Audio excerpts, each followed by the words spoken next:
I'm Runt, the future king of the forest. That's cute that you said that, because you're a freaking idiot. Smell that fresh poo. See these names on screen? These are the people who made this episode possible. No, seriously, I've been going through a lot recently, and these guys are the reason I'm able to justify doing it, so thank you from the bottom of my heart as usual. Artwork at the end of the video, so please stick around.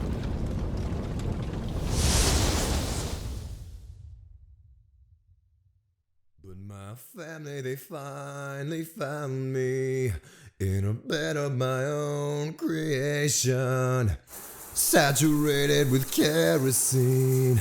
My motivation's unclear.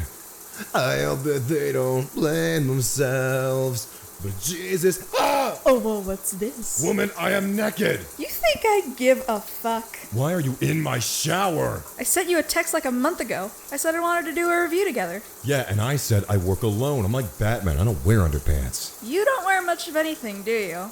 Besides, every Batman needs his Robin. Get out! Get dried off and meet me on the couch. We're watching something and I'm picking the movie. This feels like my grandma's rubbery ass if she took it to a cheese grater. Well, I can't fix your rubbery grandma ass, but this couch is comfortable. The rats think so. That explains a lot, actually. Plus the fact you're a dragon, isn't your body capable of sleeping on a pile of jewels for years on end? Well, I'm a little less resistant since I had all my jewels converted to paper money. A lot more Bernie, too. Anyway, what did you pick? It's a movie I watched back when I was a mere kitten chick. And, well, it's Alpha and Omega 4, sorry. What? I just did the third one. I need time to recover. I don't know. No, fuck you. We're doing this now. Step your pussy up, honey. What does that mean? Get a job, suck a dick, start a business. Oh, okay, then I'm the CEO of Go Fuck Yourself Incorporated, and this is a memo telling you to bite me, bitch! Can we just watch the movie now? Yeah, okay. So once again we begin with stills, this time though at night, of random scenery, revealing the title which appears in the same preset motion from the last two sequels. A wolf is running through the forest, pursued by the unknown, and it's already better than the last. I mean, Christ, something happening? I thought that was too much to ask. So the wolf leaves and we see the glowing eyes of a pup, before fading to a scene set in the daylight, where we can observe just how bad the animation is. Holy shit! I mean, wow. Don't get me wrong, it's not good, but shit, for the budget they almost matched the original in certain ways. Color me impressed, I guess? Yeah, but it took them how many tries? 3? 4? What number? I don't know. Get it right the first time so we can keep track! Winston and Tony, sorry, are teaching the Alpha School students all about the thrill of the hunt that their budget will never let them see, only for Runt to crash the party boasting how he's braver than most Omegas are, and therefore would be the perfect hunter despite his size, I guess. Looks exactly the same as the other pups, but whatever. His parents and siblings try to retrieve Runt, and Lily coerces him with the promise of a field trip out to a mysterious part of the woods called Shadow Forest, because Spoopy Darkwood was too subtle. What about Furry Rainbow Happy Land? You're about as subtle in the opposite direction. I'll make you commit permanent exhale. You mean a sigh of relief? Are you leaving? Aww. Aww.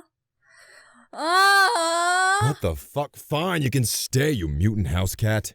Happy. Of course, Tony, being more of a pussy than I am, tries to keep him from going, saying how he had a bad experience in those woods. But of course, it's all in vain even after the mention of a ghost, because plot. I guess the forest includes the sky because it suddenly gets a lot darker the deeper they go. And our favorite homeless hippie leads the group deeper in until they come across a rabid animal in the final stages of death. He warns the pack to turn back, and they understandably ignore this message and press on. They come to a large mountain where the wind constantly blows and leaves swirl about. Oh, ominous! Suddenly, Humphrey starts to act like a little bitch and suggests they head back. But, like the irresponsible parent he is, he loses sight of Runt for a few minutes, only to find this little shit climbing up a tree. My son, the tree hugger. Hey, my dad thought something similar of me for years. Up in the tree, Runt's scared shitless by a large apparition of a wolf. This and the lightning cause Runt to fall off. My spine is in my asshole! After Runt's little accident, and by that I mean shitting himself, the group returns home with Humphrey carrying Runt on his back, still in the legs up dead position. Are we sure he's okay? Some wolf therapy and a good howl at his Pride Rock prom. He'll be fine. Is that suggesting screaming can heal mental wounds? Not to be vulgar, but a good stiffy jiffy feels great. An amazing, howl could probably cure the blind. Oh, strangling the one-eyed snake. Yeah, walking the lonely baloney pony. Anyway, the three walk in, and Eve immediately goes into the whole "where were you" shtick. Why are you so late? Dinner's gone cold. Dinner's fucking bones, Grandma. Didn't even leave a bite for the rest of us, you fat cow. It seems Tony, Winston, and his wife are for some reason crashing with Humphrey and Kate, and Tony's having a pretty vivid nightmare. Wolf attack! Wow. Ever walked into a veteran's home and screamed, "Grenade!" Upon hearing how windy and eerie it is near Sawtooth Cave, Tony recounts the story of his experience with the cave when he was just a junior alpha, and holy by God, they look different! Look, they're not fully grown up, but they don't look like Funko Pop rejects. It's almost like there's other stages in their life cycle than infant and adult. His story is, of course, overly exaggerated because any good movie has its exaggerated uncle story. Just be frank and say you pissed yourself because, oh whoa, spooky ghost. Tony selfishly sends his two skittish friends, Link and Lyle, to fetch the prey he let escape, but they're scared off by the wind because they saw the happening. When Tony goes to handle it himself, he's not easily deterred by ghost farts, and so the apparition appears behind Tony and scares him back down the hill. It's going to get us! It's gonna get us! It's gonna get us! It's gonna get us! Well, after Tony's senior moment, everyone decides to go home and get some rest. Oh, and thank Uncle Tony for the bedtime horror story. Thank you for the bedtime horror story. Okay, I'll admit it. That was cute. They're growing up so fast. Of course, that night, Run has a nightmare about the forest and the cave.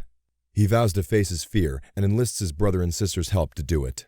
So in the morning, they tell their parents they're going fishing by the river when they're really going to Furry Rainbow Happy Land. Really? I know, Red. I just came up with that out of nowhere.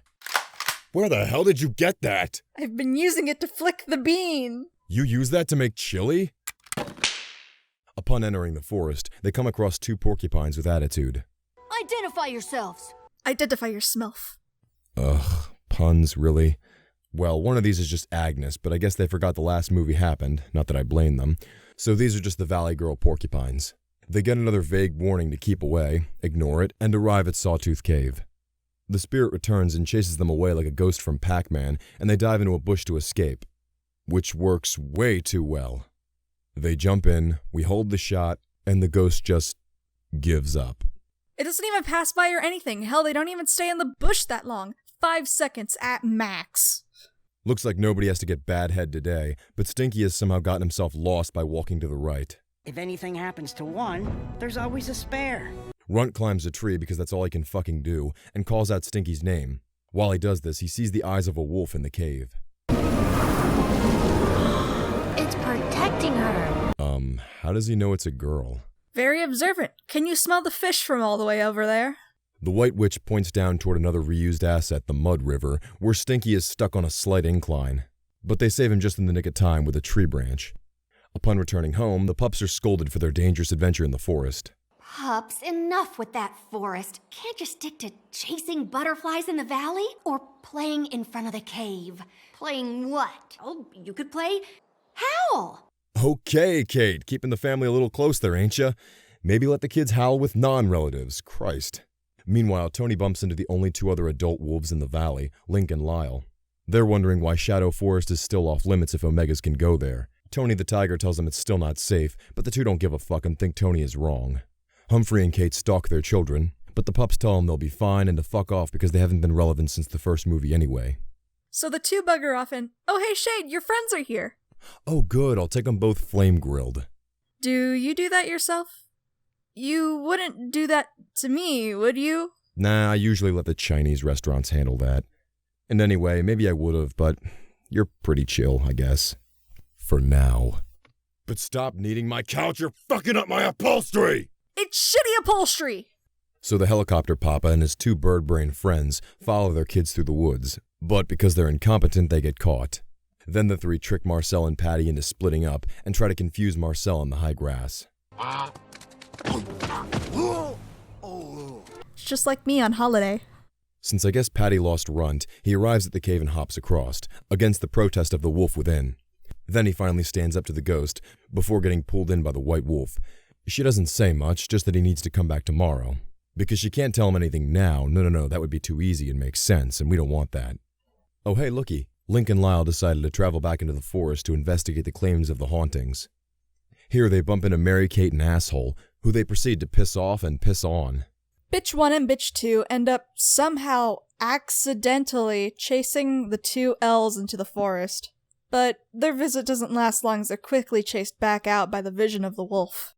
Of course, no one believes them, except Tony actually knows it's haunted, so he's kind of an asshole and lets them get laughed off. Later that night, though, things take a turn for the creepy. Do you mind? I was having a nice dream about a moonlight howl.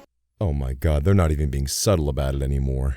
No one believed us. Yeah, it stunk. Now back to my dream and you're not in it.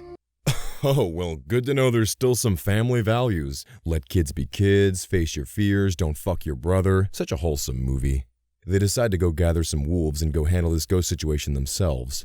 Meanwhile, Runt has to take a piss. I swear, people's bladders move the plot forward in this movie. Runt overhears the group talking, and when pressured tells them there's something strange down by the river. Which isn't really a lie, but there were better options. We've gotta go get laid by this MILF wolf in Sawtooth Cave. Later, bitches. Now that Omega is an alpha. Upon returning to visit, Runt recognizes that the hermit wolf is blind. Because, the glazed over eyes didn't give it away or anything. She's hiding from her pack and wolves in general because a blind wolf is seen as useless. Apparently the prickly buggers were helping to protect her as well. When they hear the incoming team of wolves led by Rhett and Link, she asks Runt a serious question. You know how to get to Rabbit Poo Mountain.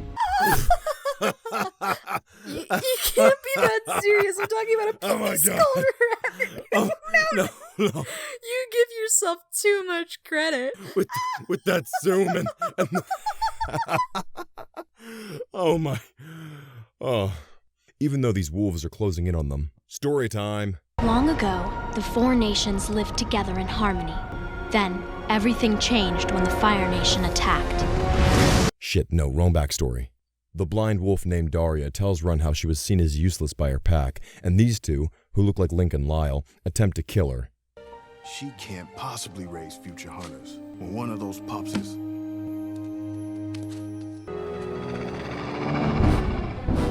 Fuck me.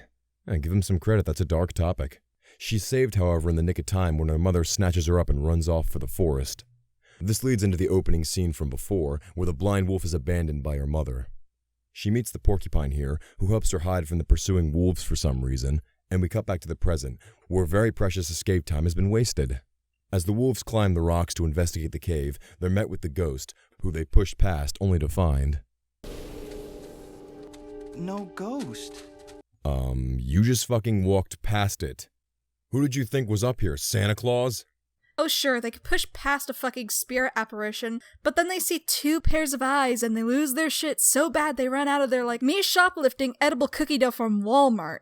We're moved by a fade cut where Humpme wakes up next to his waifu and the two kids that didn't fuck off. Realizing Rent is gone, he wakes up Kate.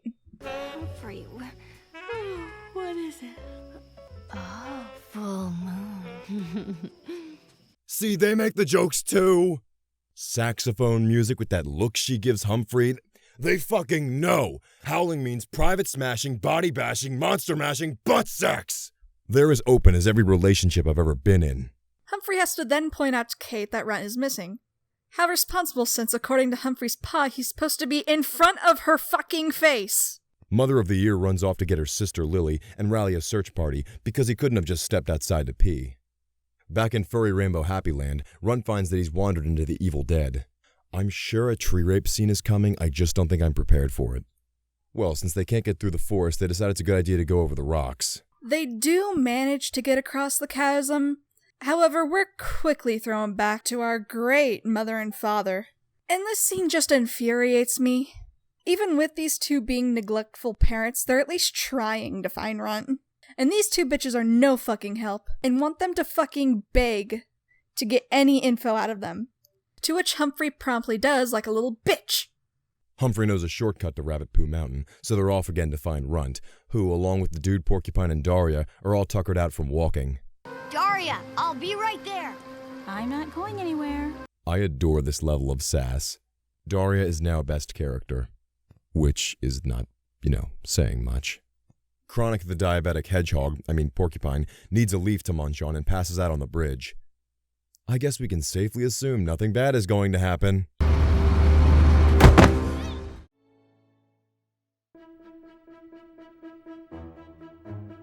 Wow, I can't say they didn't throw me for a loop at the end there.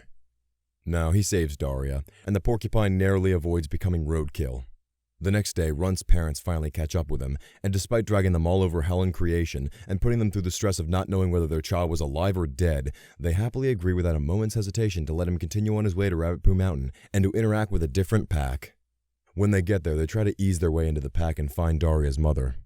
I will lead. You follow close behind. I have to hear her voice. I'll know it immediately. Oh, God, that's sad. Please don't be sad. They unfortunately discover that her mother isn't one of the wolves left in the pack, but as they're on their way out, one of the females recognizes her and stops them. Daria, Mom, never made it back. But I want you to know, she loved you. She vowed to protect all of us. I needed to hear that. The rules of this pack. Well, that was sweet. You okay, mate? I don't know. The movie's almost over. Yeah, so isn't that a good thing? You didn't want to watch this with me in the first place, so, score one you? Well, yeah, but nothing's really been... Never mind. Let's just finish this thing and we'll talk about it in a second, alright? The wolves from the pack before followed them, because I guess Wolf Hitler here thinks she'll pollute the gene pool, and they attack her. Humphrey's howl grows 3 sizes and he takes down an alpha by himself, and Kate tackles another. Action? In my movie? Preposterous, unthinkable. Upon telling Daria that they killed her mother, again, Jesus movie, the ghost reemerges above the battle. Runt notices this and actually uses this to his advantage, trying to get Daria out of there and into the forest. As you might have guessed, the king of Rabbit Poo Mountain pursues them, and I guess they run like motherfuckers because running back from a trip that lasted an entire night, they're back in almost an hour? Runt yells out that Daria's in trouble and the ghost manifests once more. Just as Kate and Humphrey arrive to the scene, the ghost...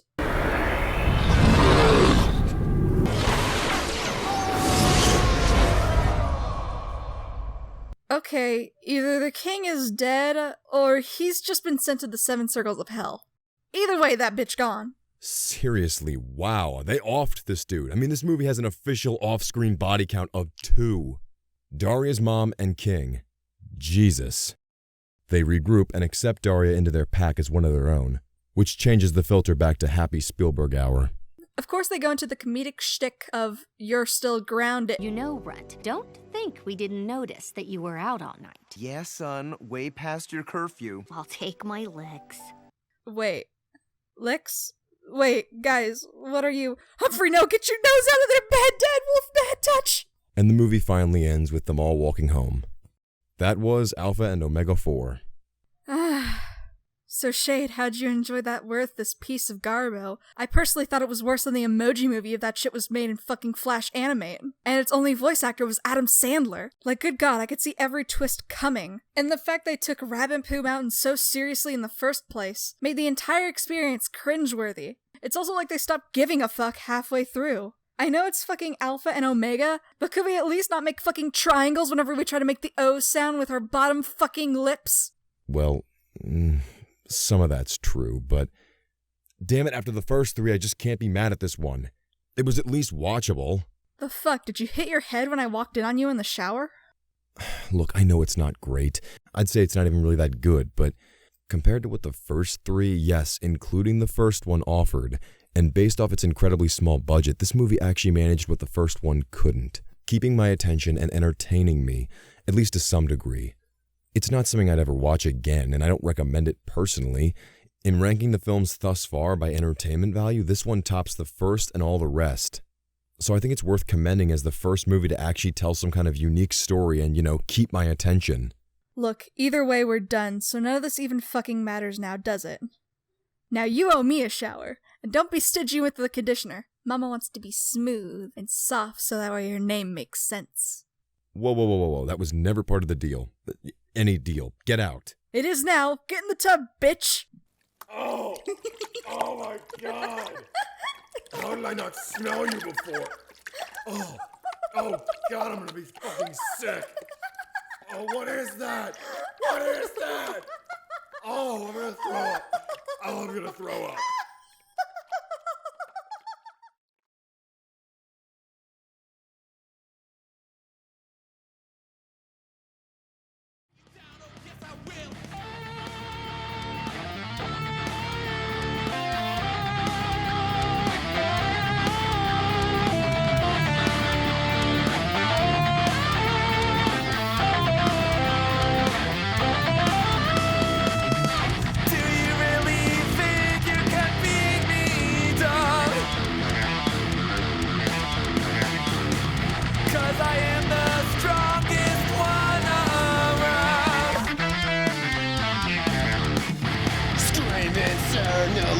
Cut me out to blood.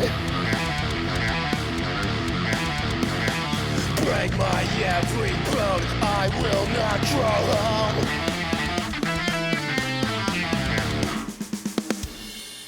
I am shattered like my